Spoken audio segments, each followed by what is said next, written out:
All right, I Bleed Honor Sports Network. Such a time as this. We're going to keep it short. We're going to keep it sweet. We're going to keep it simple. Happy Easter Eve. Tomorrow's a big day. The real meaning of Easter. Just want to do a couple shout outs to some sponsors before we get started. We had a heck of a march. Charlie T's Wings going into Pendleton.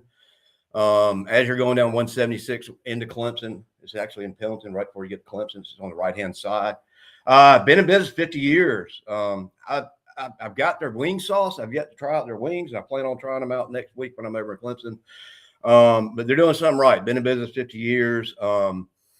Actually, they've got a turnkey operation. We're going to hook them up big time for the football this year. Because, I mean, you just think about it. Wings and football just go together. Wings and March Madness go together. So what they do is you can go to their website, charlieteeswings.com.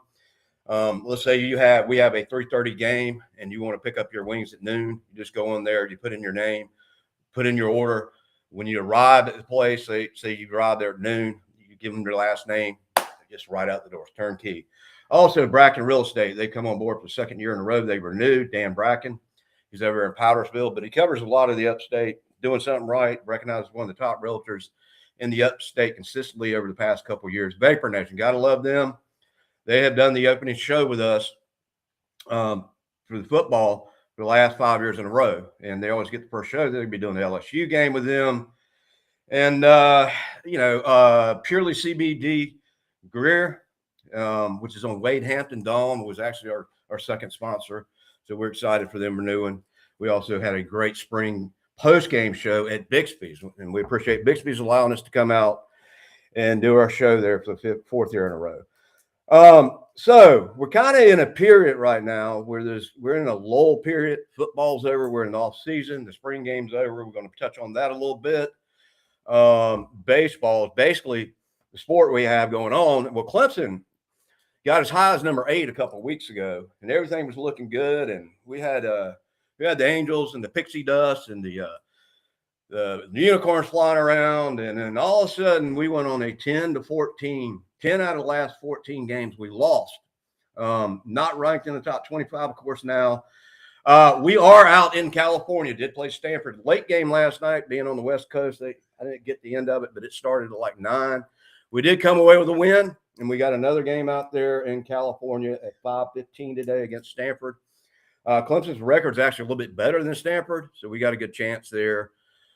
Taking the series, we seem to play good out west. We did very well. Went out there and played Stanford, and then played California, and that series out there with the basketball team. And then came back and went on a little downward spiral. All right, so diving on into the spring game, and then we'll get back into some other stuff. But was that spring game? If you didn't get a go, you should always go to the spring game. It's free. It's relaxed. It's low key. You don't care if the orange wins. You don't care if the white wins. You just kind of want to see how everything's clicking, how people are playing. You don't want anybody to get hurt. So I got a couple takes from the game. My main thing is that it was offense. I'm feeling pretty good about defense. Will Height's coming back. He was one of our probably our best player. We had a couple guys in portable. Most of the portable that we got were actually for defense. So I was kind of just targeted on the offense, and quarterback, of course, in any football team is one of the most important positions there is. So I was kind of focused on the quarterback and what was going on with the quarterback, what I'd see at spring game, and so my take on my spring game is a couple things. Chris V, who I believe it could change. I think Chris V is probably going to start for us. Reason for that is had more experience than anybody else. He's been there.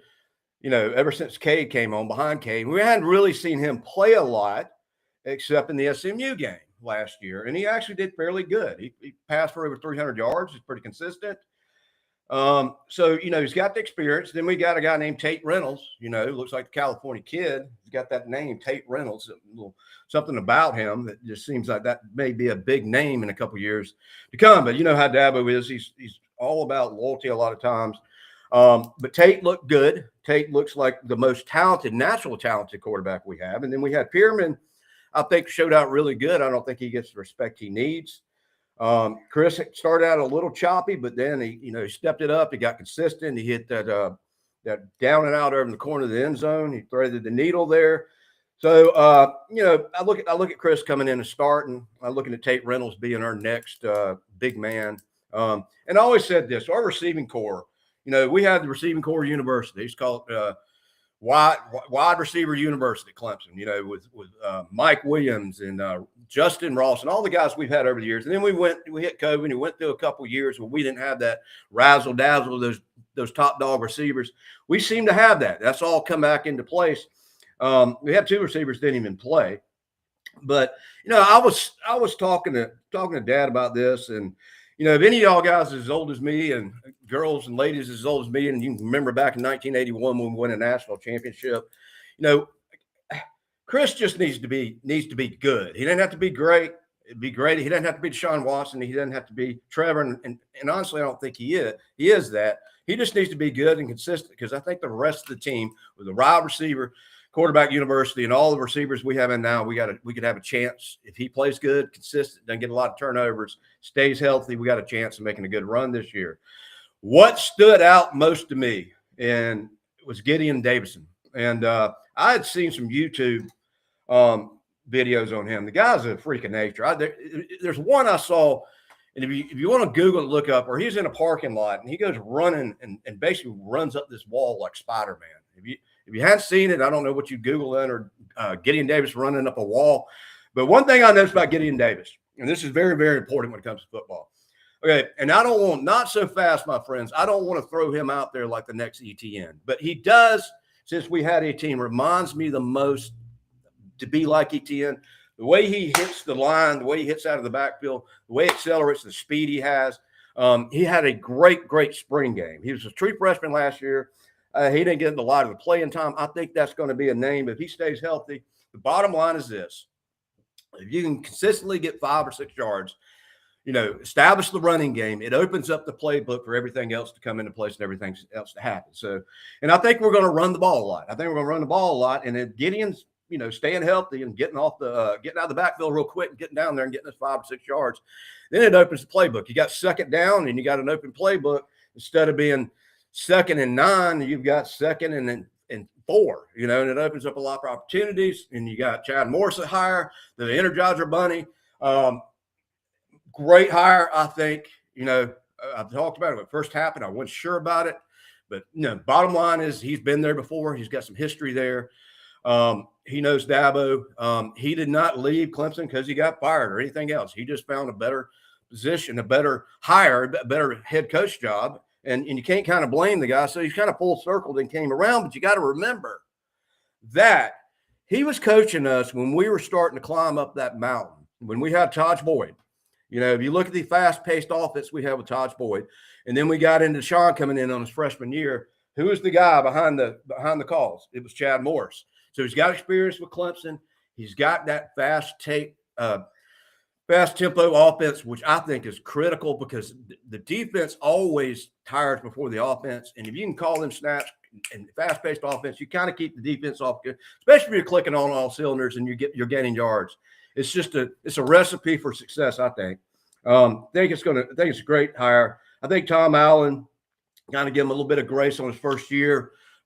His second year coming in, he ought to, we'll never have another Brent Venables. I mean, it's kind of like, the Elvis Presley or whatever you want to call it, of defensive coordinators. God, I miss him. And I know most of Clemson family, but he had to go on, become head coach of Oklahoma. Can't blame him. He's from there. It was an excellent opportunity. I wasn't an Oklahoma fan. He started coaching them. But, I think with Tom Allen, I think, what we got in the off season during the transfer portal, who we brought on, and some of the returning guys like Will Height, we're gonna knock that down. We got the number 2 safety in the transfer portal, which helps out, because we had a little bit of problem with the secondary last year.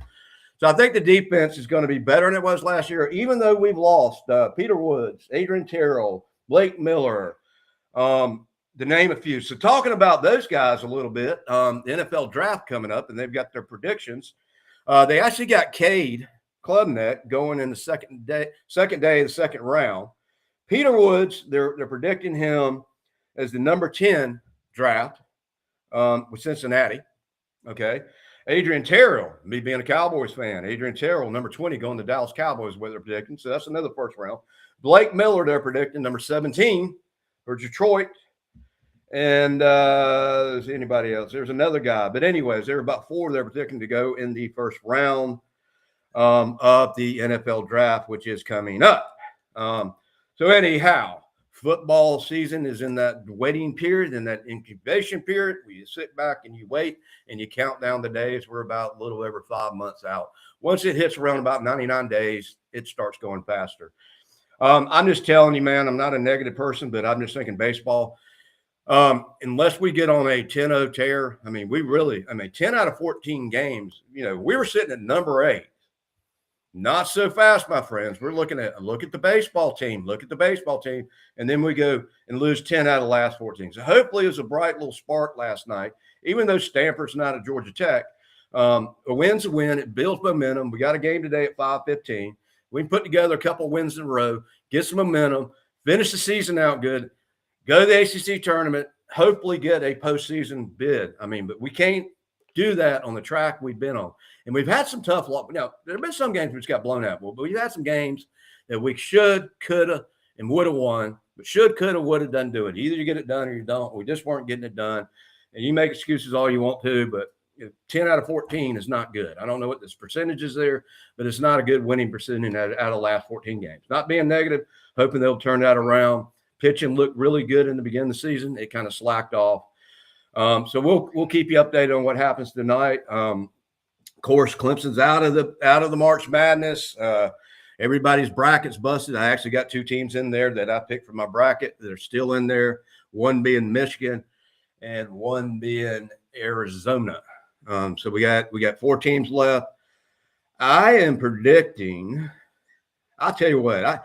The 2 teams I don't want to win, or I think are going to be in the finals, UConn and Arizona. But anyways, we'll see. I am pulling for Syracuse, and hopefully Syracuse, the number 3 seed, can kind of startle everybody. When you get down to the mathematics of it, there wasn't really a lot of Cinderella going on this year. Basically, you got Arizona number 1. Basically, you got Michigan number 1. Basically, you got UConn number 2. Basically, you got Syracuse number 3. So Vegas kind of knew what they were doing. They kind of got it right. It went all number 1 teams. If you go to the women's bracket right now, we're in the final. Well, we're in the finals now, but we were in the Final Four last night. But every team in that bracket was number 1. You had South Carolina, you had UCLA, you had Texas, and you had that other team. But they're all number 1 seeds. It looks like it's going to be the old Lady Gamecocks and UCLA playing tomorrow for the national championship. So that's fixing to wind down. Girls softball is pretty much staying consistent, not really lights out, but they're playing decent. They look like they may have a run. Just kind of waiting around. Got Masters coming up here, we have one Clemson guy that's going to be playing in the Masters. So we're going to be pulling for the Tigers even during the Masters. That's the one golf tournament that I love to watch. So anyways, what else? Just want to thank all our sponsors. We're going to keep this really short and sweet. Just that time of the year, that it's not football. Basketball is over. Baseball is going to wind down. College baseball usually winds down by the end of May, and then you get into the postseason, and it's over with before the end of June. So that's winding down. Got a lot of sponsors coming on board. Really grateful for all these guys. We were having a record March. Nothing seems to be picking up. We're getting a lot of hits, a lot of traffic. Everything's growing. Everything's popping. Everything's kicking. And the best is yet to come. Let's go. All right. We are 14 minutes into this. I'm going to try to go to 20, but if I ended early, I'm sorry. It's not game day. It's not Saturday morning when you wake up and we got a game of all this college football playing. But anyways, all your sponsors that sponsor us, we really appreciate it. We are so grateful. It is a blessing from God to be able to do this for a living. And I thank you so much. We'll do whatever we can, as much as we can, to get you on the map, make sure people know who you are and buy their goods, services from you. We still have some openings for the upcoming football season. The LSU game, we don't know if it's a night game. We do have one show sold, but if it's a night game, being it it's going to be in Baton Rouge, we have the ability to probably have 2 more shows. And we got the Carolina game already sold out, but everything else is pretty much wide open. And what we'll do is we'll bring the most exciting sports network to your place of business. We will set up, go live at your establishment, whether it be a car dealership, a vape nation, a real estate company, a sports bar. It really doesn't matter. We'll go live just like ESPN Game Day and break it down like nobody else does. We have a ball. We've had a lot of success doing this. We'll talk about whatever's going on in the football world. We'll get you on camera. We'll stream you about 12 different ways in 12 different places. We want you to tell us about our business, get the word out to our customers and their fans. And then we'll do like a live ESPN Game Day pick, and we will do the Tiger chant at the end.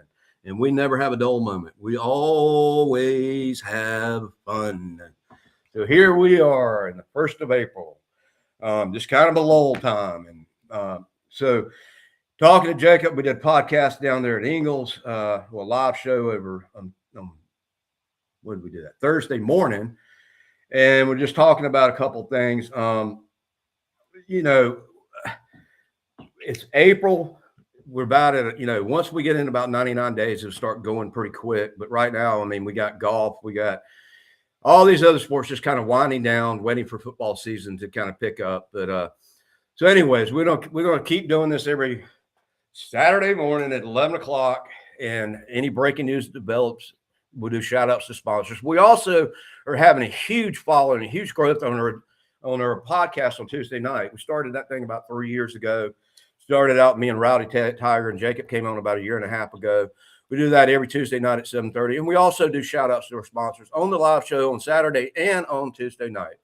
Unless it's a holiday, we'll be live every Tuesday at 7:30 and Saturday at 11, unless it's game day. And then we'll be live at a location of a sponsor or business to do a live show. All right. What else? So I know what I was going to bring up, and I lost my train of thought. We were talking about the basketball team, and we'll kind of wind it down over here because there's just not a lot of breaking news.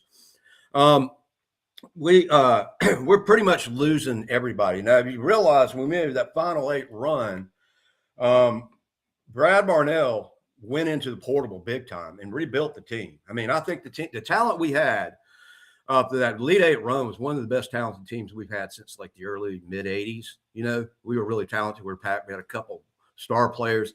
My take on this year's basketball team is the defense was solid, but not so fast, my friends. The defense was solid. I think near the end of the season, a lot of people started to figure our defense out. But if you look before we got to like last 10 games of the season, we were actually ranked number 1 in the ACC in defense and weren't relying on a lot of front. The main problem I believe that Clemson had this year, first of all, it's a game called basketball. And the object of the game called basketball is you got this orange ball that you bounce and you hold up in your hands and you shoot it. And there's a rim and there's a net on that rim. And the object is to get that ball to go in that rim through the net to give you 2 points, to give you 3 points, or if you're at a foul line, to give you 1 point.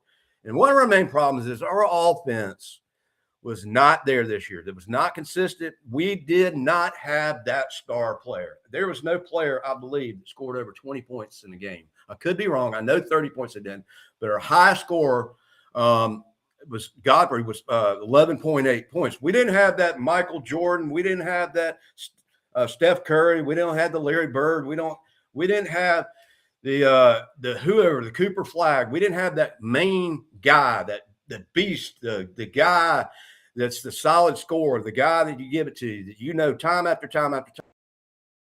Everybody just kind of eats, and there's really no superstar. We need to pick up somebody in the portable this year, in the transfer portable, or recruit somebody and go out there and average about 20 points a game and give us some solid offense. And we got to make our shots. If anything, if you're missing that many shots, get in the gym an hour early. My God, man, I would have the players running laps afterwards. When you're shooting under 30%, and then when you're taking threes and you're not getting it in the paint, and you keep taking threes and you're 1 for 10, studies have shown, you need to look at what's going on. If it ain't working, you need to change it up a little bit. But the offense needs to play better. The offense needs to be more consistent. The offense needs to have a higher percentage of of field goals made than what we have. So the defense can only take us so far. Now, I am impressed with the defense. As the old saying goes, a great offense wins games, but a great defense wins championships. But when your offense plays that vanilla near the end of the year and you're shooting less than 30%, it's just hard, even though you're holding the other team in the 60s, 70 or less points a game. It's hard to win games when you ain't making most of your shots. And you got to make the free throws. They are called free Those, which means they're free. And if they're free, you should at least make 80% of the free ones. You can't not make them 8 out of 10. Anything less than that's unacceptable, basketball fans.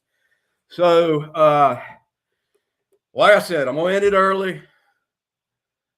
Life's been good to me so far. The best is yet to come. Got to wear my shades. So, anyways, go back and watch our spring game. We had Stevie come on with a gorilla suit. We had a great time. We had, I don't know, 6, 7 sponsors. Put your shades on today. Watch a little bit of basketball. We got we got a 6 o'clock game, and then we got, I believe, an 8 o'clock game, and then we'll have the finals on Monday. We'll have the women's finals tomorrow. Hope everybody gets to be able to go to church tomorrow and experience the real reason for Easter and what Jesus did in the resurrection, such a time as this. Just grateful for that. Not to get into spiritual things, but everything is really spiritual. And you get to spend time with your family. I know it's supposed to rain tomorrow in upstate, but it's supposed to clear off sometime around 2 or 3. So if you got kids and they want to do Easter egg hunting, hopefully that storm goes through. We need rain really bad. Really bad. We're in a drought situation, but it decides the weather has got a mind of its own. It does what it wants. It decides it wants to come in on Easter. But I'll take it. We need rain, and hopefully it will clear out sometime after lunch, and the kids will be able to get on there and do their little Easter egg hunting and all that stuff. And the bunny will come visit them tonight. And they get all that candy and Cadbury and all that good stuff. But us adults, let's just remember what the real reason for Easter is and what we're really grateful for and celebrating there is the resurrection of Jesus Christ. So what a holiday. And so anyways, we're going to end it. And like I said, it's going to be a short show today, and it has been. Not a lot to talk about. As we get closer to football and more things develop, we'll have more to talk about.